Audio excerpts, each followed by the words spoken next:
हे इचलकरंजी भावा, आमच्या इथं बिझनेसमॅन नसतात, आमच्या इथं कारखानदार असतात. कारखानदार कसं वजनात. हे इचलकरंजी भावा, आमच्या इथली पोरपोरी बीटीएस लवर नाहीयेत. आमच्या इथली पोरपोरी छत्रपती शिवाजी महाराजांची बघताय. हे इचलकरंजी भावा, आमच्या इथल्या पोरींना आले गेले असं काही बोलता येत नाही. आलो गेलो नाद करायचं नाही हो. हे इचलकरंजी भावा, आमच्या इथं दुःख झालं किंवा आनंद झाला आमच्या इथं पबला जात नाहीत, नदीवरच्या गणपतीला जातात. ही इचलकरंजी भावा, आमच्या इथे जरी कपड्याचे मोठे मोठे मॉल नसले तरी आमची इचलकरंजी जगभरात वस्त्र नगरी म्हणून ओळखली जाते.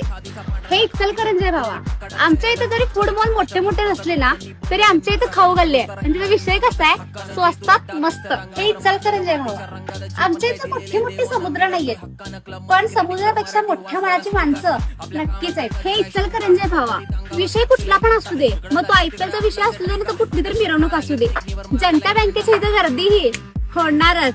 हे इचलकरंजी भावा, आमच्या इथे जेवढा पैशाला महत्व आहे की नाही त्याच्या कितीतरी पटीनं ह्या माणुसकीला महत्व. हे इचलकरंजी भावा, आमच्या इथे मोठमोठ्या कंपन्या नाहीयेत पण आमच्या इथं एकापेक्षा एक असे मोठे कारखाने आहेत, नुसता खटखट. हे इचलकरंजी भावा, तिथे जेवढा झणझणीत खायला मिळतोय त्याच्या कितीतरी पटीनं झणझणीच्या शिव्या ऐकायला मिळतात. आता ते तुमच्या वागण्यावर डिपेंड आहे, तुम्हाला खायला खायचा आहे की झणझणीत शिव्या.